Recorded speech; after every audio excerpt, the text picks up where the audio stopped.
Ayan, nandito ako ngayon sa tindahan ni Rosie. Kumakain kaming dalawa na. Sa harapan ng kanyang Sa kanya. bahay. Sa kanya, kanin sobra ng kanyang darling. Ako naman, nilibre niya ako ng kanyang goto. Oh, basta't Siyempre. libre. Lamon ang inyong host. Ayan. Ayan, kain tayo ng kanyang goto. Basta't libre, masarap. Siyempre, libre din ang pwesto mo rin sa harap niya.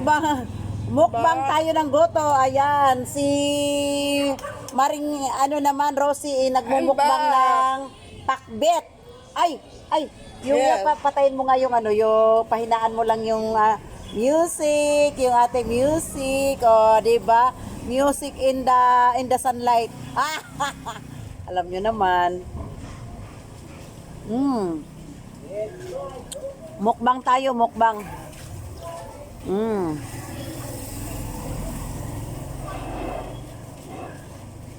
Luto to ni ikaw ba nagluto nito, Mards? Hindi. Yun. Ang darling mo, okay. Ang sarap. Masarap. Lalo na pag may sibuyas ito. Ano tawag dito, mas gusto na nga lang niya magganyan kasi mag-construction muna eh. Oo. Mga lakal, ganyan. Okay lang, basta nakakatulong. Bayaan mo siyang dumiskarte. Oh. Pichi! Ay, bunet! Pichi! Tinawag lang. Ay, kumante! Ang amo niya, pichi! Dapat yung yelo, dalawa. Ubus ng matigas. Ada. Ubus ng matigas nga. At hindi na siya nagmamat.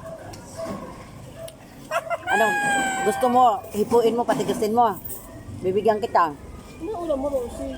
Alamang, saka Ilagay mo sa iyong freezer. Para tumigas. sa freezer talaga, friend. Ay! Aba! Ay! Ayan, good morning. Ay, Mikay! Kumakain ka. Nagmumukbang ako ng ng buto. Masarap to kasi libre. Sayang yan! Di ba, hindi ko na itanong na naman kaya kung anong dog food. Ang laki oh. Grabe na, ang laki. Ayan, umuulan na, umuulan. Ay, maulan na. Hi, eto kami. I'm back. Ay, nako, mga iha.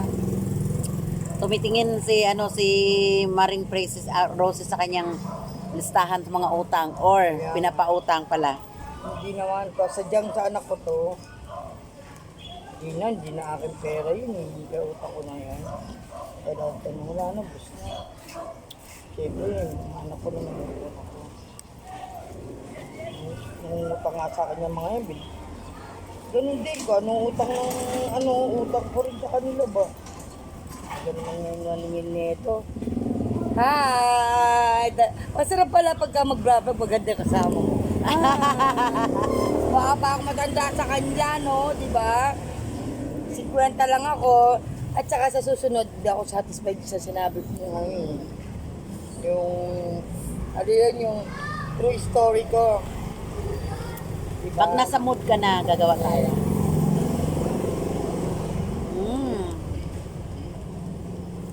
Why si Maring Rosie, responsible, tapon na, walang hugasin. Ayan naman, hindi mo rin nahugasan yan kasi naka-plastic. O, pagkatapos niyan, taob din uli. Magandang idea.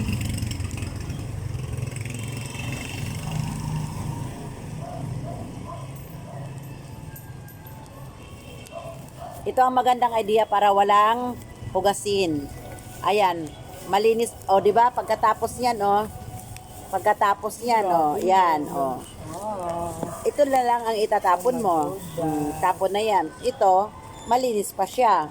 O, di ba? And So, then you make taob-taob yung na this. taob-taob na lang dyan, di ba? Tapos pwede na namang gamitin, lalagyan mo lang ng plastic. So, walang hugasin. Ang hugasin lang niya, kaldero lang. At saka yung lalagyan ng ganun, di ba? Pinaglutuan. Ang magandang idea.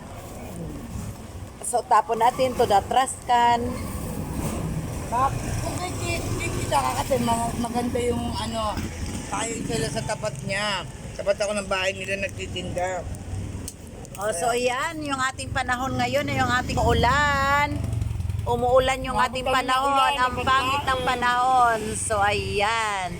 At hanggang dito lang ang ating video for today, mga kalungsod. And thank you kasi umuulan na, papasok na ako sa aking kubol, sa aking bahay. So ayan. Ako dito pa So rin. bye-bye na Maring Rosie, iwanan mo na kita at salamat sa pagguto mo. Thank you. Salamat din. Lagi salamat din sa iyo. Mama, discover ako dyan ha.